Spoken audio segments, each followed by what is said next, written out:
Half hour is enough. Half an hour? Yeah. Because I have to do my prayers as well. Yeah, half hour, that's it. I mean, we can continue if you want, even after half an hour. But if you guys need to, Huh? if you guys want to finish whenever, you're welcome. So we can always just carry on.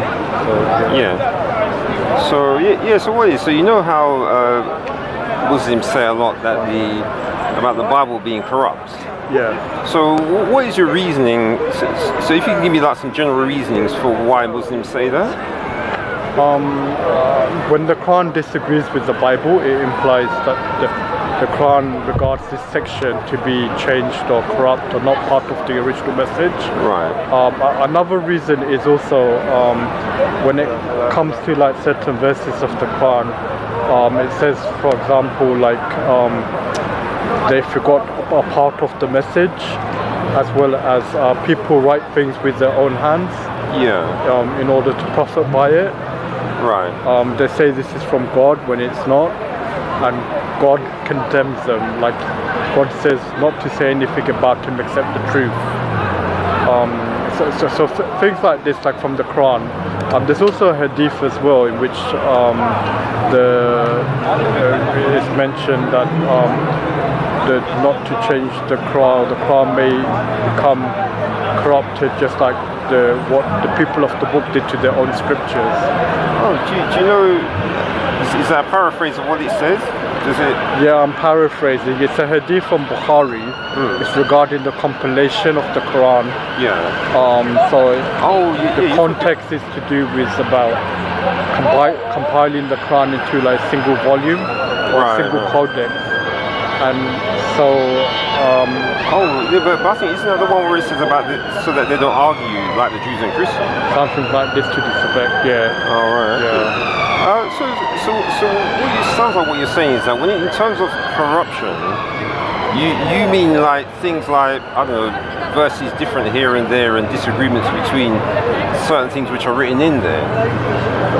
Well, one is to do with the view of the Quran. Does the Quran regard the previous scriptures to be changed or not? Yeah. And another is to do with whether they have actually been changed or not. Right. So do you believe that the Bible has undergone change, or do you believe it's the same as it was 2,000 years ago? Well, when you look at the history of it, it's not a case of there was a single Bible. What happened is that they decided. So, because obviously you had the writings like the Gospels, which were in various churches, and they were kept as papyrus, because obviously the churches weren't rich. So that was the easiest way for them to write down what they were learning, or what they were memorizing. So the way it is that when I look at what they say is that it's it wasn't at that time. It wasn't put into a book. So there wasn't really a Bible at the time of the early church. It's only once they collected, you could say with the Codex Sinaiticus could be the first one that they could call a Bible. So up until then it was just the writings that people collected. Yeah, initially I mean each of the writings would have been written in a separate scroll, and they were not necessarily regarded as scripture in terms of the New Testament. So you have Paul's letters, which are like his own private correspondence that he had with his churches, and then you have the Gospels, and each Gospel is like attributed to a particular important personality in history of the church. But it says the Gospel, like for example, according to Matthew, or the Gospel according to John. But what they mean by that is that this is the understanding of Matthew of what the Gospel is, or this is the understanding of John or Luke as to what the Gospel is. Because even Luke, for example, says in his preface that many have undertaken or undergone to write things which have taken place or fulfilled amongst us. So it seemed good to me also to write an orderly account. So Luke seems to be saying that the other writings are either like inferior to his writings, or that they've been changed or something to this effect. Because most critical scholars believe that Luke used Mark as a source to write his own gospel. So when you compare Matthew and Luke with Mark, often you'll find that Matthew disagrees with the order of Mark, so he places the stories in different. No, actually, it's Luke who disagrees, and he has the stories in different arrangement. Yeah, all of them do. None of them are really written to, because that's one of the things about it is that if what happened was that a group of people collaborated a group of people collaborated to come up with the writings of the New Testament, then you'd expect them to actually be more organized. So the fact it's all over the place, that shows you that it was a group of people who each had what they felt was from God, and then they followed it. Because Luke is supposed to be writing like an orderly account, so that his friend Theophilus may have certainty of the things that have been fulfilled. Yeah. So this seems to imply that Luke regarded the other writings as not being, not having the same certainty or the same confidence as his own gospel. Maybe he doesn't say that though. All he says is that. What does it mean that you may have certainty of the things that have?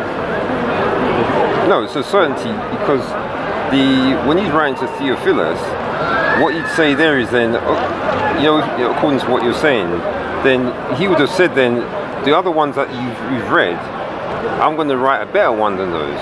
So for it to be better, then you'd presume Theophilus would then have had others which are inferior. Yes, I agree with that. Yeah, Luke believes his gospel is better than the other gospels. Yeah, but my point is, Luke didn't say that. He just said, I'm going to write it so that you. It seemed good to me also having had perfect understanding of all things from the very first.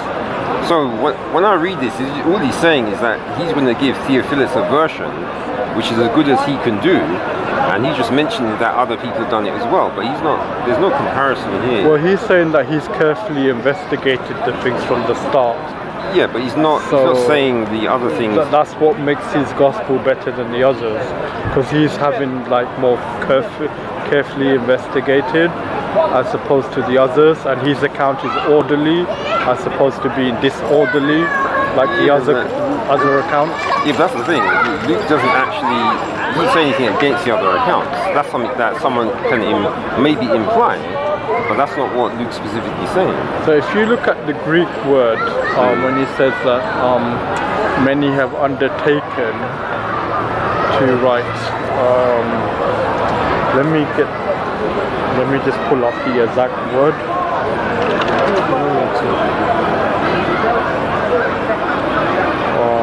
Luke chapter 1 verse 1. Yeah, it just says to put a hand on, to go about taking hand. So it's just a physical action. It's nothing like, intellectual. Yeah, so from what I remember, when it says an orderly account for you, most excellent Theophilus, that you may have certainty concerning the things that have been taught. Yeah. Orderly account here can imply, according to James Table, that some form of corruption or something like this. I can't remember. It was an interview that he did on Blogging Theology. James Table. Yeah, but that's... and he was giving like his understanding of why he believes Luke seems to regard the other gospels as being corrupted or not being so perfect. And So this James Table, he's a senior, is he? Yeah, he's a biblical scholar. But how senior is he? So he's now retired. Right. But he's written many books like on biblical studies. So his specialty is on late Second Temple Judaism and early Christianity and Paul and the Jesus movement. He used to teach at the University of North Carolina at Charlotte. So did he have any peer-reviewed papers talking about that subject, about Luke? Yeah. I don't know, but it was an interview that he did on blogging. So that's the thing. So any person can have say what they want to on even if they have they're like a doctor, etc. But if they don't have I was going to say he's not any person. He's a biblical scholar. Yeah, but the peer reviewing part's important because if he's like a renegade, so we need to know he's not a renegade. And so the only way we can know that is if he says what he says and he's been peer reviewed by people. Then we know that what he says is more authoritative. Okay, sure. I found what he says is also seems to be agreed with Luke's commentary by Francis Buffon. So I'll just pull up Luke 1:1.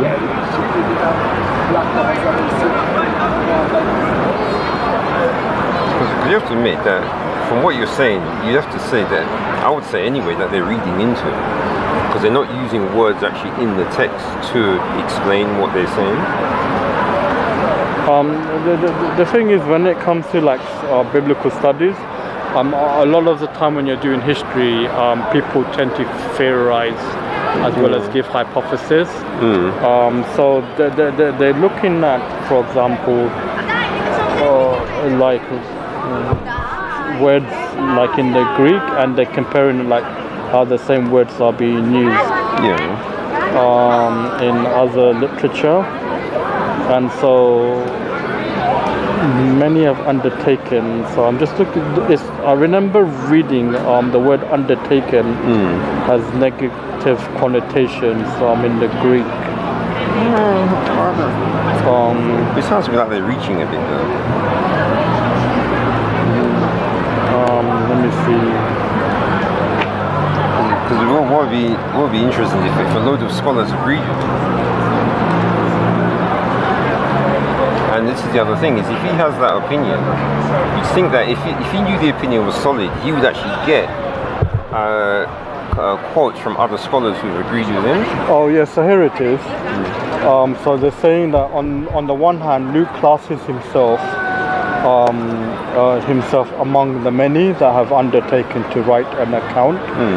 But then on the other hand, he introduces his own product as a better and more reliable. And they're saying that this word he uses in the Greek, I don't know, can you read Greek? No.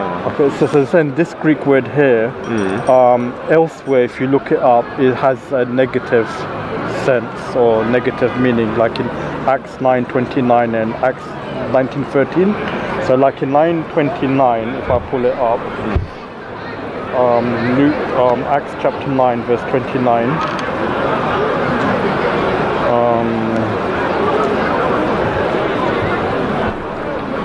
And he spoke and disrupt against the Hellenists, but they were seeking to kill him. So if we look up the Greek word, so also acts. Which word is that? I mean the. What, in hand?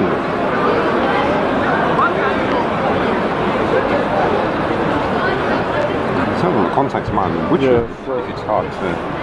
So also Acts 19, chapter 19, verse 13. Chapter 19, verse 13.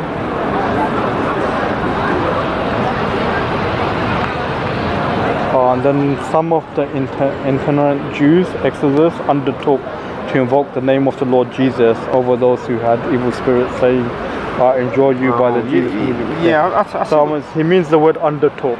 Yeah, but so when Luke uses the word undertook, it has a negative meaning attached to it. That's like super reaching, because you can undertake to do anything.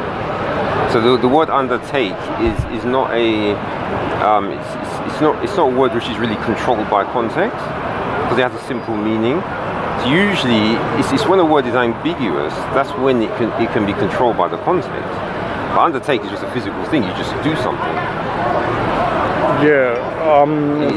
It doesn't have anything apart from you just doing it.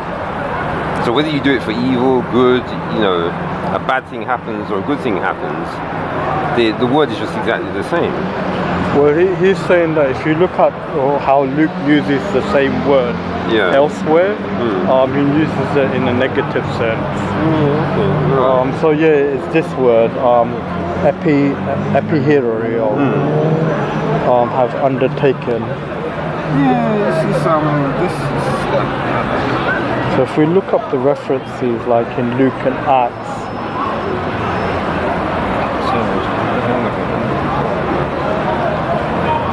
No, because the problem is this word by itself can't control the context. I don't know if you know what I mean. Because you know, like a word the, it has no control over the context, does it? It's whatever all the other words around it mean. So undertake is the same, because undertake is just you doing something. So because it's so simple, the action, it sounds to me like he's reaching like a long way, but this is a classic case where can you get anyone else to agree with him on what he's saying? Yeah, so this is like from a commentary, a Bible commentary. It's part of the Hermenia Bible series. Right. So I have it on the Logos app. So they're saying that Luke means it in a negative sense, that his gospel is better compared to the other gospels, whereas... Alright, well that seems... But did you wanted to ask me about something, like, because... it's why do I believe the Bible's been changed, or? Yeah, well, see, this is one of them. So, but then there's because you know how when like when I hear you speaking, you will go through like a whole load of different verses. You know, when you're speaking to people, and so I've noticed that you've like memorized quite a few verses in the Bible. Okay. So I'm just wondering. So when you do that, that is to try and show the problems with it. That's why you do that. Not necessarily. I mean, the Bible is like a reference point, which both Muslims and Christians can use in the like vernacular, like when having dialogue with one another. Right. Because I can like quote the Quran to you, but you don't necessarily regard the Quran as being an authority. Whereas if I make the same point using the Bible, then that has some weight, like in the discussion. Yeah, but wouldn't that work in the negative? Because if someone, if you're trying to get someone to believe in what your your belief is, if your belief is strong, then you think that you'd then be able to like overwhelm whatever theirs is using the strength of your belief. Because I have to admit that when I'm speaking to some conversations that I have with like for example, if I said the Quran teaches that Jesus is a God, you don't believe in the Quran anyway, but if I show you from the Bible that the Bible teaches that Jesus isn't God, then that carries more weight. Because at the end of the day, it's about reaching the same conclusions, regardless of how you come to it. So the message of Islam is submission to God's will, and that means not associating partners with God or co-equals. So that's coming to that same conclusion, whether it's through the Quran or through the Sunnah of the Prophet or through the Bible. That's the main thing, not so much how you got there. Right. So you know when the because I don't know if there are Muslims have different ideas on how corrupt they believe the Bible is. Because I know there's some Muslims who won't quote it at all, and some who seem to quote it a lot. So is there a set like ruling in Islam of what line Muslims should have, or is it that Muslims just generally tend to have different positions on whether they use the Bible? I don't think there's like per se like an official position as to like how much of the Bible's been changed or corrupted. So really it's left up to people's own like independent study as to what they believe. But generally, like, we would use the Quran as a filter in order to subjugate like the Bible as well as anything else, like the Gitas or the Vedas or the Buddhist scripture, and even the Hadith, we would subjugate them to the Quran in order to filter out the wheat from the chaff. Okay, but do you know of any Muslim scholars who study any other books apart from the Bible? Where they've done it in depth, where you can there's someone called Al-Biruni. Have you heard of Al-Biruni? No. So he's a famous Muslim scholar, and he studied the Hindu religion. So he wrote a very famous book called Kitabul al-Hind, which is about the history of India. And from what I know, he looked into the Hindu scriptures. Al-Biruni. Do you know? Was it Alber? UNI. Yeah, so I think he actually wrote maybe the first like book on comparative religion. All right. Like someone who studied a religion other than his own, but from an objective academic point of view, because you've had like works done before, whereas the difference between his works and the works that were done previously is that his work wasn't intended to be a polemical work against Hinduism, but he's just simply scientifically or objectively looking at Hinduism and documenting Hinduism. So in that, it was unique. Right, because I don't know if you heard of what's his name, Ibn Hazm. Yes. Yeah, he's from Andalus. So, like 9th century plus. Yeah, well, he's 10th. He was 994 to 1064, I think. Okay. So that would be 10th and 11th century, roughly. Yeah. So, I should have asked. So this Al-Biruni, what year was he around? That's a good question. I do not know. Al-Biruni. Oh, sorry, it's Albiruni, Al-Biruni. So he was 973, he was born. So the 10th century, so about the same time as Ibn Hazm. So yeah. He's a very famous Muslim scholar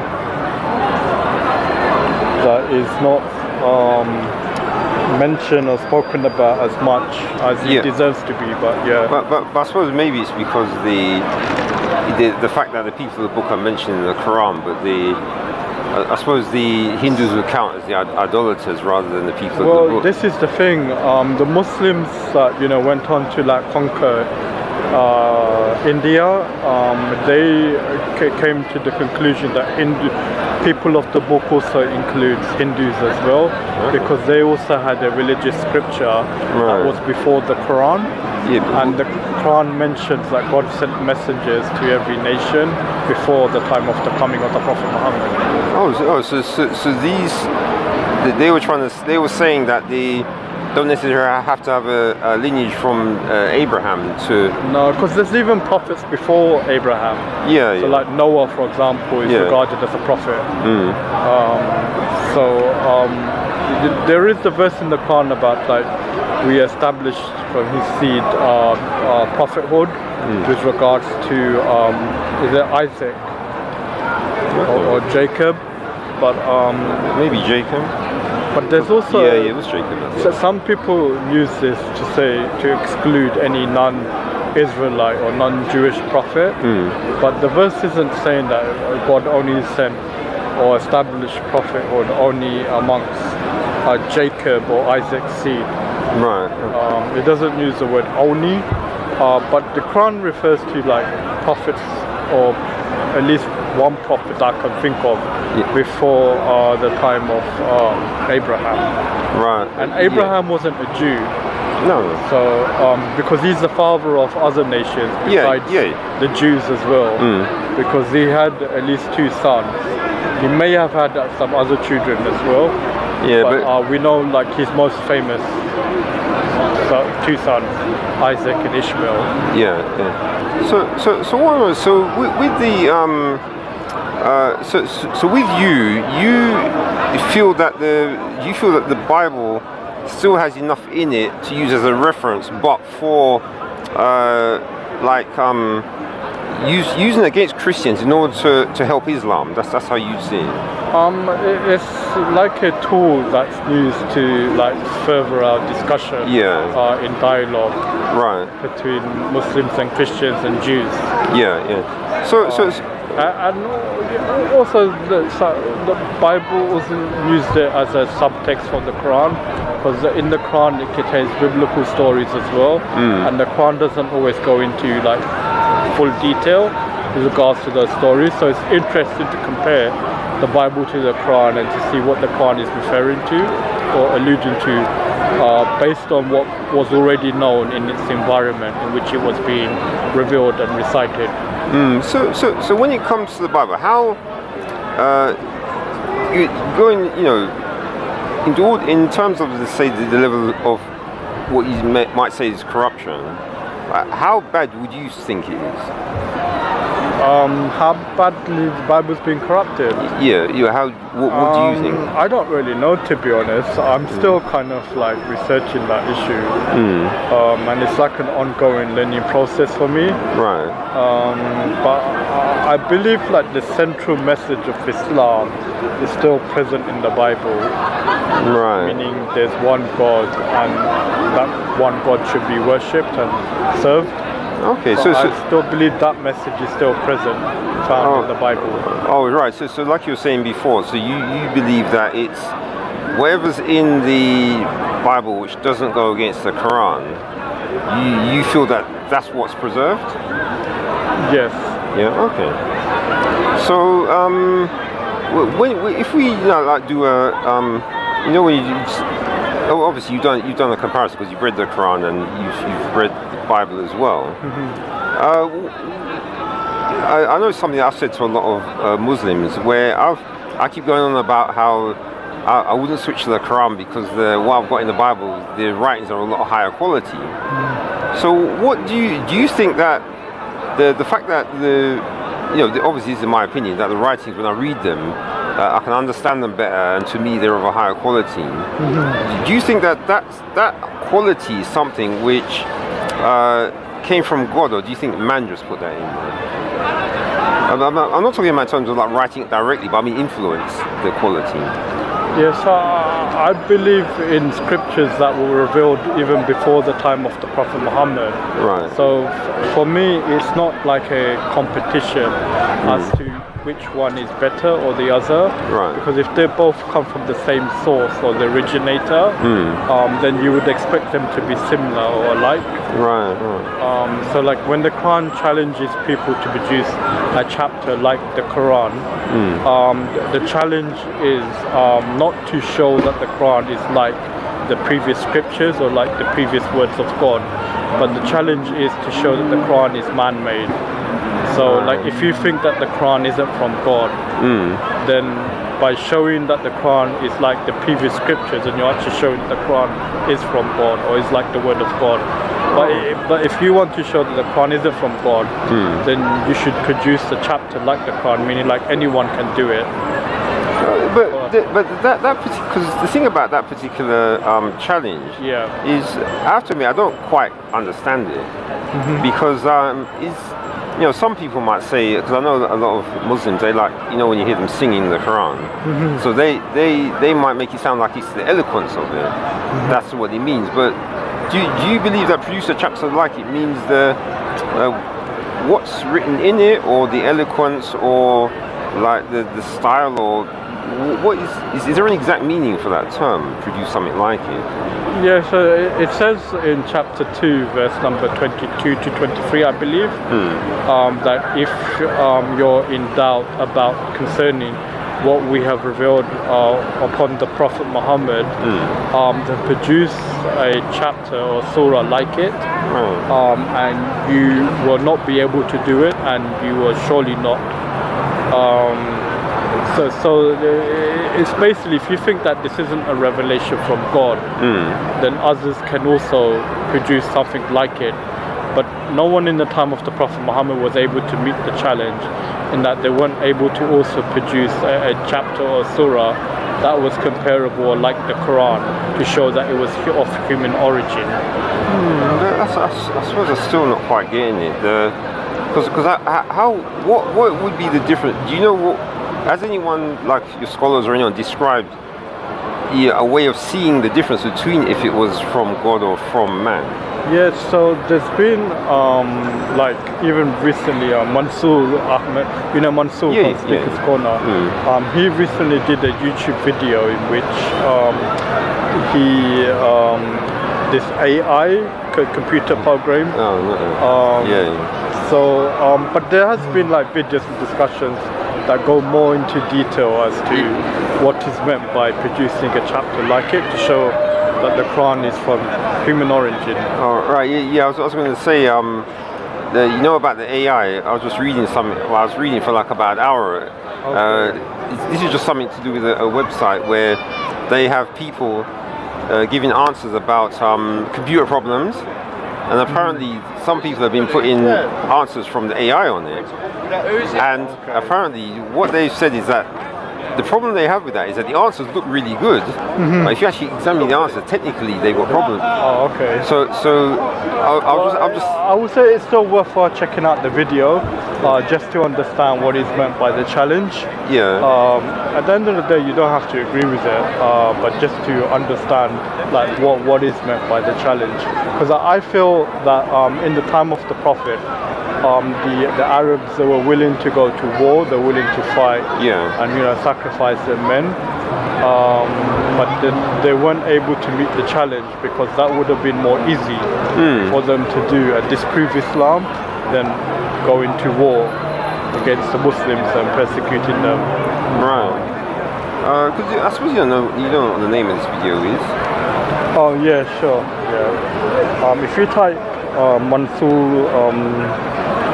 Mansour Speaker's Corner, maybe. Or was it on his Dawah-wise channel? Yeah, I believe so. Yeah. AI challenge. Yeah, this one. So I typed Mansour Speaker's Corner AI challenge, and it's the first video that comes up from his YouTube channel, Dawah-wise. Right. It's called ChatGPT imitating the Quran. And there's another video on SC Dawah channel called The Challenge of the Quran by Mansour Ahmed. But in terms of like, there is some stuff that I do know. Like if you take the 112th chapter of the Quran, it's about the unity of God. And what's interesting is that if you take the last letter, there's like a rhythm that it rhymes, but at the same time it has a message being of monotheism, pure, strict, unalterated monotheism. So say he is God the absolute, so say he's God the one and only, God the absolute, the eternal. He neither begets nor was he begotten, and there's none like unto him. But in the Arabic there's like a rhythmic tone, which has this meaning, but rhymes as well. But do you mean it's the actual? And also it has a rational argument as well. Because if God is one and absolute, and he's independent, it means he's not begotten. Because if he's begotten, then he means he's not independent and absolute. And if he begets, it means he's not one and alone. Or there's another like him. Okay. Okay. But this, to get that, what you're saying, that has to be in Arabic. So that won't be in the translation. But in terms of the idea or the message, you can still get that from the English or from the translation. So God being one and absolute, he doesn't beget, because if he begets, then he's not one. And if he was begotten, then he's not independent, but he's dependent upon the begetter, and there's none like unto him. There's nothing comparable. So it has like a logical argument to the surah, but it's up to you whether you want to agree or accept it. But it is giving like a rational argument, and going back to the original point about the Bible, it's interesting is that in the Arabic it does echo, the Shema Israel in Hebrew, which is Hear, O Israel, the Lord our God, the Lord is one. So the word one there is echad, and that verse 1 says He is Allah Ahad. Say He is Allah Ahad. So Ihad and Ahad, they both mean the same thing in Arabic or Hebrew. Which means one is absolute. Alright, So one and alone. Yeah. Yeah. So when it comes, so from what I've heard you say so far, so you then would believe that the people who were putting the Bible together, that they were collecting it, that they were genuine, and there wasn't any like deception in anything they were doing. Is that what you believe? I believe that they were sincere, Yeah. but sometimes they were sincerely mistaken or sincerely wrong. Right. So they came like with their own like prejudice to the text. So if the text disagreed with their own beliefs, they will regard that or see that as being a corruption or an interpolation. So they will try to restore it as to what they believe to be the correct teaching. Yeah, well, that sounds like you might mean in relation to some of the later.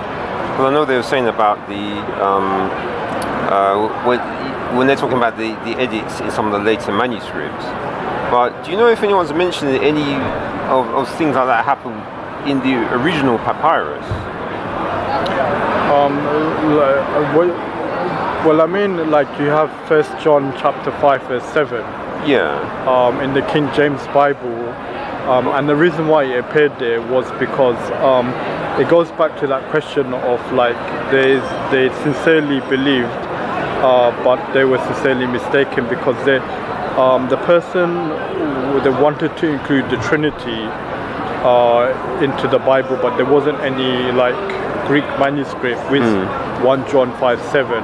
Yeah. So they wasn't going to include it unless if they have a Greek manuscript that has 1 John 5:7. And so someone forged a manuscript, and so people mistakenly copied that into the Bible, thinking that it was part of the original text. But then later on it was discovered to be an interpolation. Yeah, but that was like a later happening, because I suppose the one that is more closer to what I'm thinking is like, you know, the one about the adulterous woman. Yeah. Because that was in relation to older manuscripts, not actually something that happened like post Catholics. Because obviously, from what I've read, the one to do with the 1 John 5:7, that was a post-Catholic one. Yeah. So because was it the 14th century they say it happened? I can't remember. They say it was 16th century. Oh, 16th, oh. So there's no Greek manuscripts prior to the 16th century that has 1 John 5:7. Right, yeah. Whereas when it comes to like John chapter 8, about the woman accused of adultery, that's not to be found in any manuscripts prior to the 5th century. In the 5th? Okay. Yeah, from what I know. So that would mean it's not in the Codex Sinaiticus, which is dated from the 4th century. Yeah, yeah. So I'm assuming maybe it's in the Codex Sinaiticus because that's 5th century. But from what I remember reading, it's not found in Greek manuscripts prior to the 5th century. Right. So it comes very late.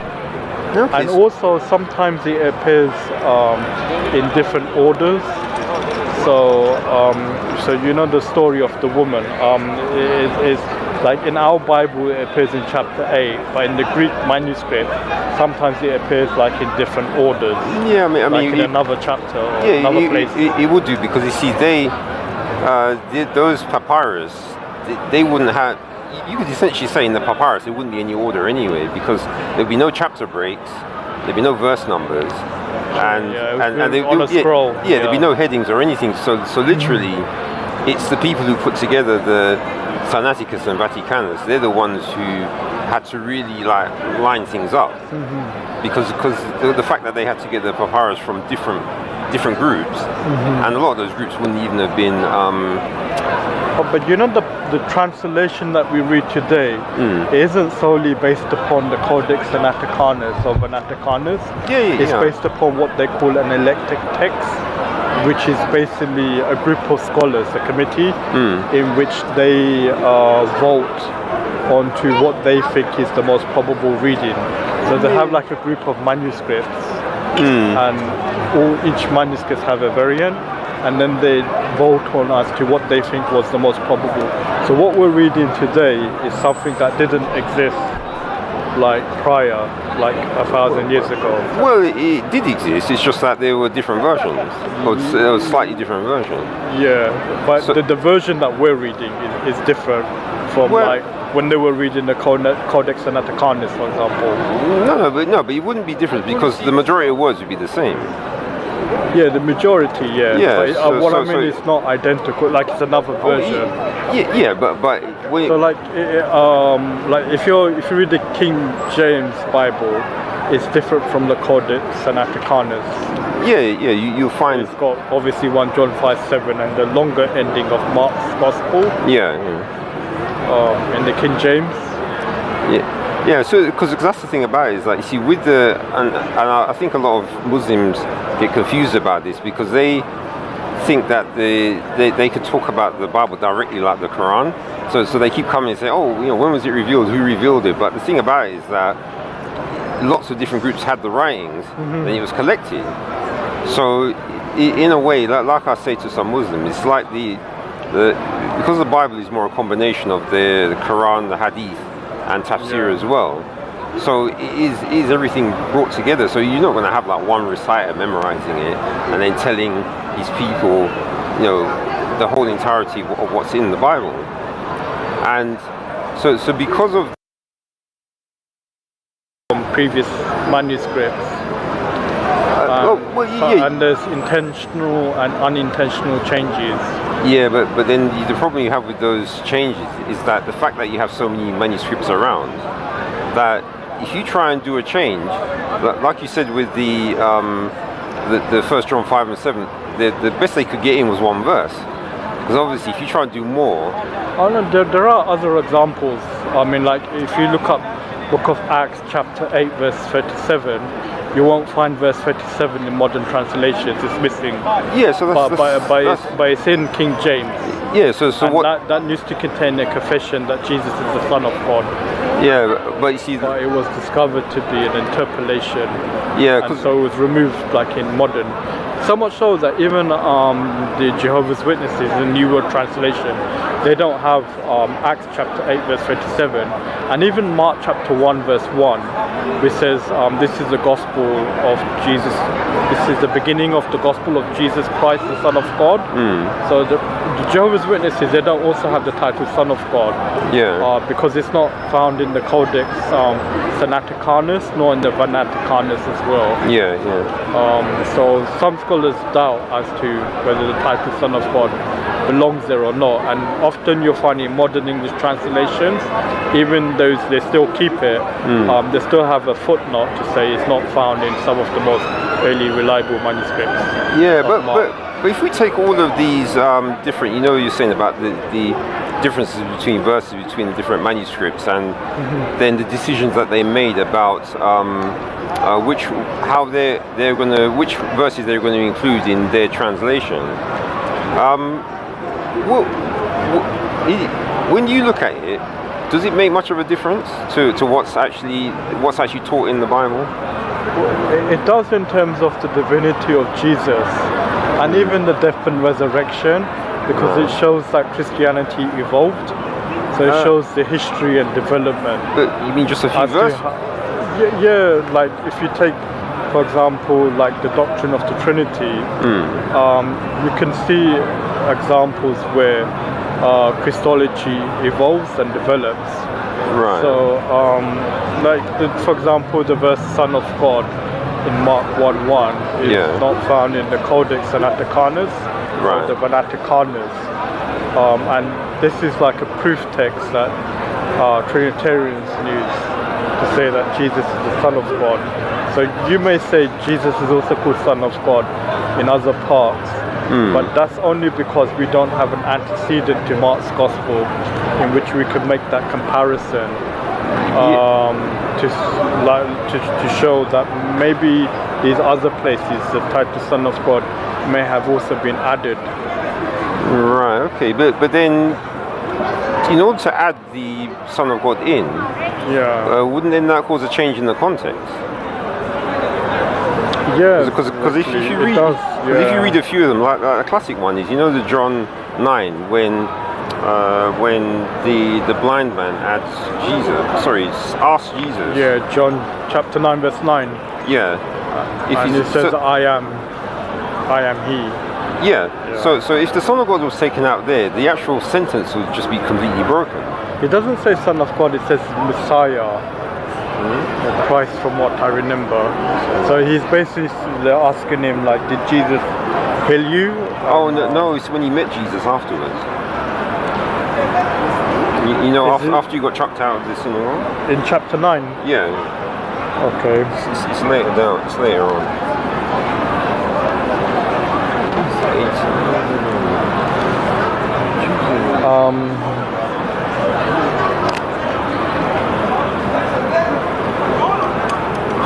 I have received this sight until they put his prayer from man and receive this after. Yeah. Is this your son, or who you say was born blind? It's from 33. Oh, okay. This is after he got chucked out. If this man were not from God, he could do nothing. Okay. And they answered him, you were born in utter sin, and would you teach us? And they cast him out. And Jesus heard that they had cast him out, and having found him, he said, do you believe in the Son of Man? And he answered, who is he, sir, that I may believe in him? And Jesus said to him, you have seen him, and it is he who is speaking to you. So here Jesus is claiming to be the Son of Man. Do you have an interlinear for that translation? I've got for the King James I have. But what translation is that? ESV. Sounds like they're suspect.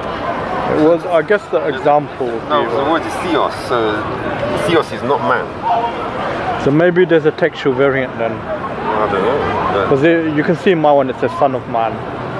Yeah. So John chapter 9 verse 35. Yeah, so does ESV give any kind of indication of what manuscripts they use? Obviously theos is a big difference from man. Okay, let's see. Yeah, so they say some manuscripts the Son of God. So that goes back to like people changing the Bible. It could be it said Son of Man, but people changed it to Son of God.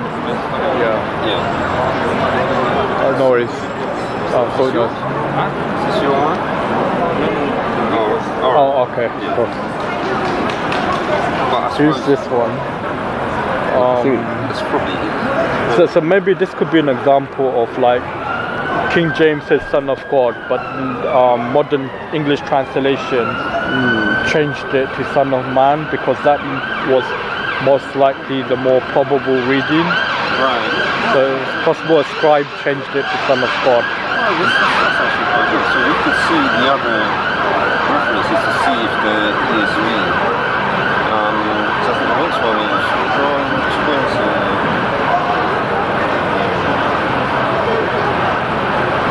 Oh, John 19. Oh, okay. Just to see if.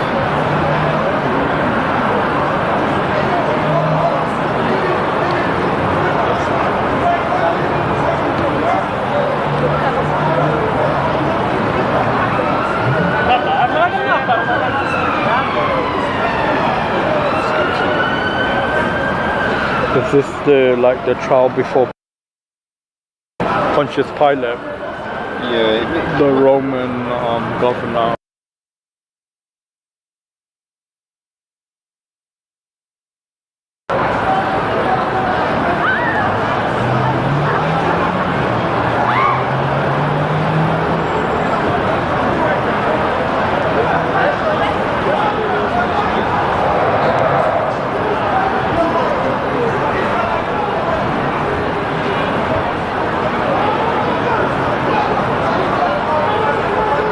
Even when it comes to textual variants, you don't even have to look at manuscripts. You can compare the Gospels to themselves, and you can see that the story about Jesus changed over time. Yeah, but that's too much like thinking for me. I prefer to go to the actual. So take for example the raising of Jairus' daughter in Mark's Gospel. Yeah. The daughter doesn't die only until when Jesus reaches the house, he's told the daughter is dead, so not to worry anymore. But Jesus nonetheless goes ahead and heals her or raises her. But in Matthew's Gospel, the daughter is dead from the start. Because when Jairus first approaches Jesus, he says, "My daughter has just died," as opposed to "My daughter is about to die," or is at the point of death. Well, there is one kind of problem with that, is that if he says if he has to come to Jesus, then there's going to be a time between him seeing the daughter and him finding Jesus. Yeah, so this is when Jairus first approaches Jesus.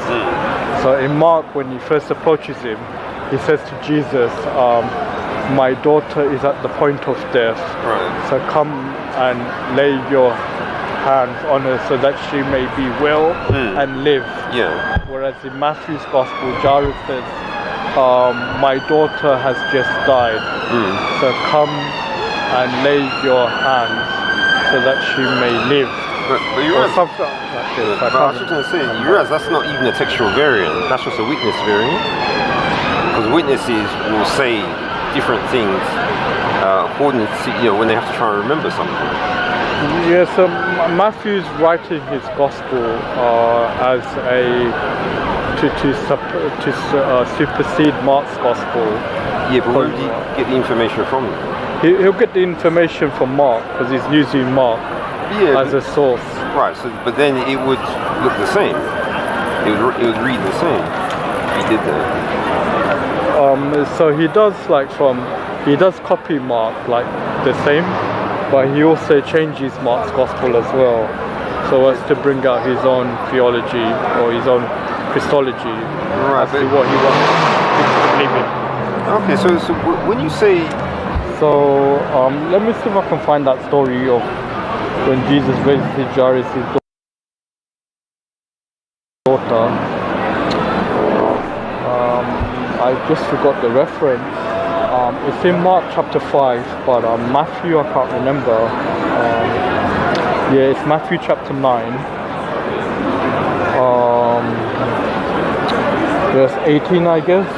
While he was saying these things, meaning Jesus, behold, a ruler came in and knelt before him, saying, "My daughter has just died, but come and lay your hand on her, and she will live." Let me just highlight that. And then in Mark chapter 5,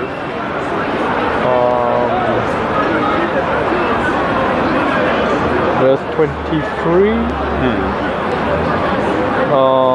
Verse 22. Then came one of the rulers of the synagogue, Jairus by name, and seeing him, he fell at his knee and implored him earnestly, saying, "My little daughter is at the point of death. Come and lay your hands on her so that she may be made well and live." So in Matthew he says, "My daughter has just died, so lay your hands on her so that she may live." Whereas in Mark he says, "My daughter is at the point of death, so come and lay your hands on her so that she may be well and live." Right, so you're saying rather than that being a witness variation, it's a textual variation. That's what you believe. Yeah. Right, but then it's textual in the sense that Matthew's copying from Mark. Right. But he's changing the words in Mark. Right. So you really believe that he would write that his version and change it so that there's a difference, and so that to confuse people? Because the logical thing to do when someone's copying someone else is you make sure that what you write is the same as the other, so that people don't notice that you've done it. So he's doing what Luke was doing, in that he's undertaking and having carefully investigated. Yeah. He's writing an orderly account for his readers. Yeah. So he's correcting Mark in his understanding, because rather than just simply copy Mark and give his readers a gospel that they can read, he rewrites Mark, right, and improves upon it. Okay, but when you're saying about Matthew copying Mark, yeah. So what do you think would be the reason why he would write the Jairus? If it wasn't a witness variation, but rather a textual one, Well, what reason could you think of why he would do that? Matthew's gospel's not written by an eyewitness, but he's dependent upon Mark for his information. Yeah, no, but that's not what I'm saying. Because when you have people in court and they go and say what happened, you get slight variations. Yeah. So what I'm asking is if because you're saying that Matthew copied Mark. Yeah. But so I'm just saying, why if this isn't a variation of witness but of just textual, so what he's writing, why would he do that? Because by putting down a difference, he's exposing himself. If it was a textual variation. Yes, because Matthew wasn't writing his gospel so that we can compare his gospel to Mark. Because Matthew was written on a separate scroll and circulated in a different part of the world and read by different readers. Yeah. So readers of Matthew's gospel did not read Mark, just like readers of Mark did not read John or Luke, because they were written and circulated in different parts of the globe independently of one another. It's in the second centuries when they get collected and put into one. Yeah, but the thing about it is that in order for them to have those writings, the only options they have is either it's all completely made up, or it's from people who are telling them what to write. I mean, at most, Matthew wrote his gospel alongside the Old Testament. So when he cites scripture, he cites the Old Testament.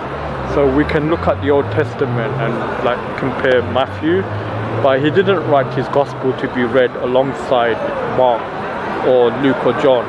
Yeah, but if he... So that's why it's called the Gospel according to Matthew. Yeah, but... Because it's his version of what he understands to be the right gospel, or the true gospel. Yeah, but if Jesus.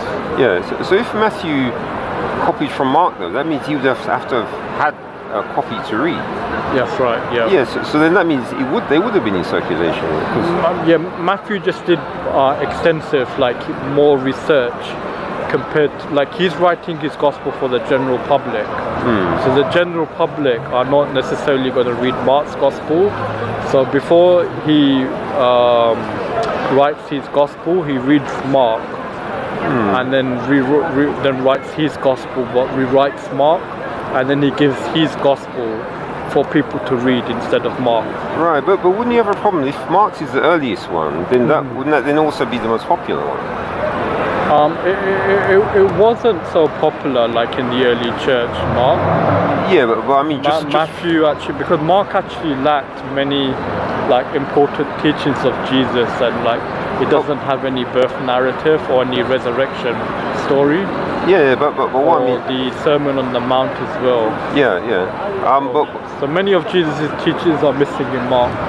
Yeah, but what I mean is just in terms of time, because if you have a situation where people are using something in the church and they're going, because like you said in Acts, they're daily going and speaking to each other, then you'd how long you got? No, I meant about 5 minutes, and I have to do my prayers. Oh yeah. All right. So because of the fact that they would have been, because obviously some people would have written it down, on papyrus, but because of the situation they were in, the only thing they could really do was memorize it. So what I'm kind of saying is that because of time and the fact that the parents would be teaching their children about it, so just that practice of doing it and the fact it's earlier means that just more people will just end up memorizing it. That's what I mean, right? Not really the fact that people might like it or what's written in it. Yeah, so, it's the stories being told and retold and further retold, and the stories changing, and we can compare and see how the story existed in each of the generations. Right. So amongst the generations we see Christology evolving. Yeah, but the Trinity developing. Yeah, but that didn't develop in any of the Gospels. I mean, none of the Gospels are Trinitarians, but you see pre-Trinitarian stages. No, not even that. In the writings of Paul and in the Gospels.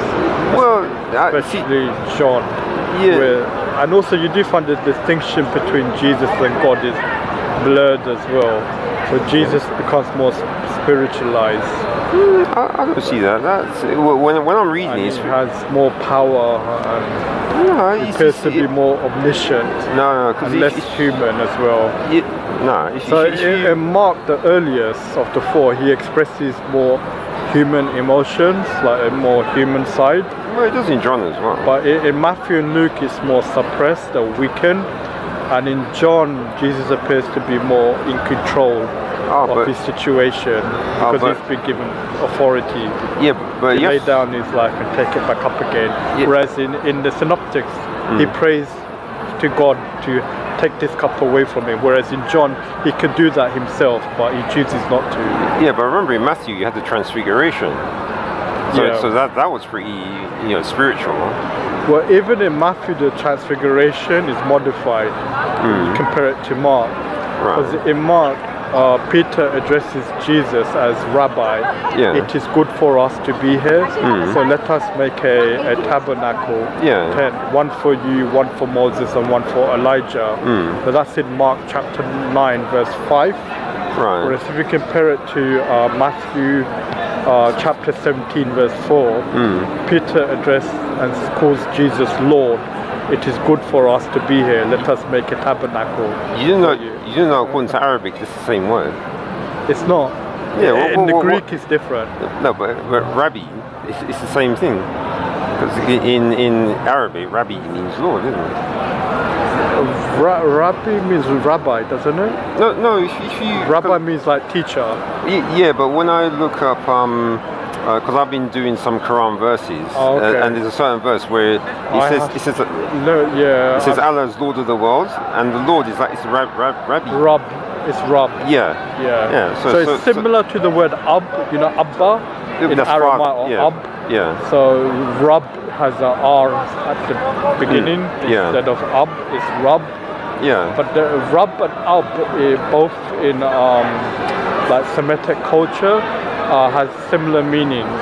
It means someone who cares or someone who sustains and provides, like his Lord, and also has the meaning of Lord and Master as well. Yeah. But Rabbi is specifically used to refer to a teacher, a Jewish teacher. Yeah, but it has a meaning before, because the rabbis went around all the time. So obviously the word would have existed before Rabbi came along. But the point being, Peter addressed Jesus as Rabbi. Yeah, and not, whereas in Matthew he addresses him as Lord, and it's a different Greek word as well.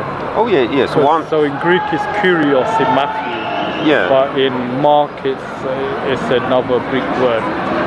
Yeah. Whatever the Greek word for rabbi is, but Yeah. Well, I just wanted to go back. And God is called Kyrios in the New Testament.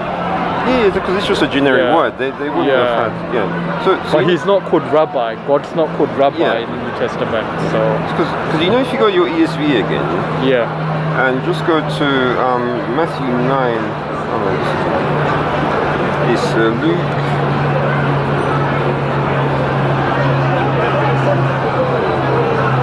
Yeah, Luke 22 and 17. Okay. And he took a cup, and when he had given thanks, he said, "Take this." 22?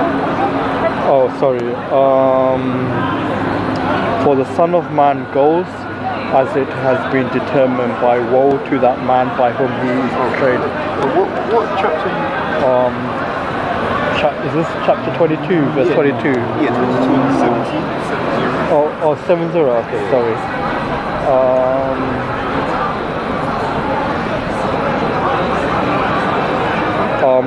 So they all said, "Are you the Son of God then?"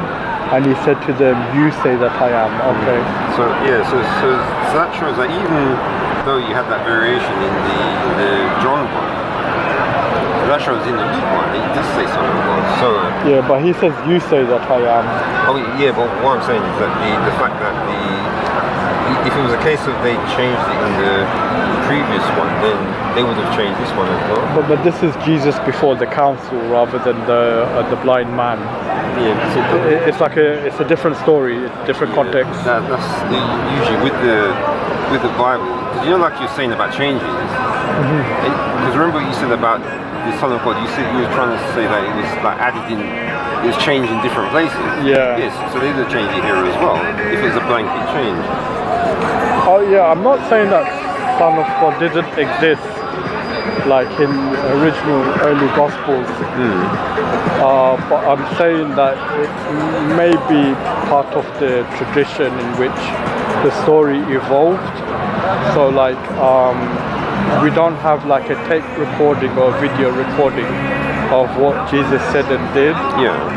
But what we have are originally like oral traditions or stories that people pass down by word of mouth, and that eventually were written down. And we know stories about Jesus were changed in the written phase, because we can look at the 4 Gospels and compare them. Yeah, but And so it's reasonable to assume even in the oral stage there would have been some changes as well. Yeah, but when it you wouldn't say- have been like a word for word yeah. exactly the same. Right, but when you say change, because to actually change the meaning of something, you have to change the whole sentence. So are they saying that they were whole sentence So changes? you can change the phrase or something and then say the exact opposite. Yeah, but the problem is if it doesn't match the context, you have to change quite a bit to get the context to make sense. Because like what I was saying to you about the blind So man. he could be called a prophet, so like a prophet of God. And they regarded prophets of God as also as sons of God. Yeah. And so maybe they called him son of God later on, and it originally meant prophet. And then Son of God is understood to be God the Son, second person of the Trinity. Well, actually, the classic one to find out is if you go to, I think it's Matthew 3, and it should be 20. I'm just gonna do my prayers. Yeah. But yeah, you can show me, well, and then I'll just Okay. It's just at the end. Okay. So, what's the reference? Matthew chapter 23. No, it's just Matthew 3 and 17. Okay, about the baptism of Jesus. Yeah. So just. So even you can compare this to Mark chapter 1 verse 15 about the baptism of Jesus, and you see even the voice is changed from "you are my son" to "this is my son." Yeah, but that's So if Jesus is the Son of God, then he would already know he's the Son of God. He wouldn't need to be told. But it's the crowd that needs to know, and so Matthew changes it from "you are my son" to "this is my son," speaking to the crowd instead of to Jesus. You already knew he was his son anyway. Yeah, so why would then God say to him, "You are my son"? Why not say it to the public instead, so that they can be informed? Same thing. Like how they do in the theatre when people do speak to each other, it's for the crowd. Yeah, so They're speaking to each other. in Matthew, God is addressing the crowd rather than Jesus, whereas in Mark, it's addressed to Jesus. Yeah. So like I So said, in Mark, it could be like a secret that is, because in Mark you have this messianic secret where Jesus is not publicly declared to be the Messiah or the Son of God. So he doesn't tell anybody, and even when it's said that he's the Messiah, he charges people not to tell anyone about this. But in John, for example, Jesus declares it like from the start, like the woman at the well. You know what it is? I'm going because of how late it is. I've got stuff to do really? tomorrow. Okay. Yeah, but we can talk about it next week. Hopefully, yeah. Thank you. All right. Okay. Okay. Oh yeah, but to give you this. Oh yeah, I forgot about that. Okay, no worries. Yeah. All right. See you. No, my. All right.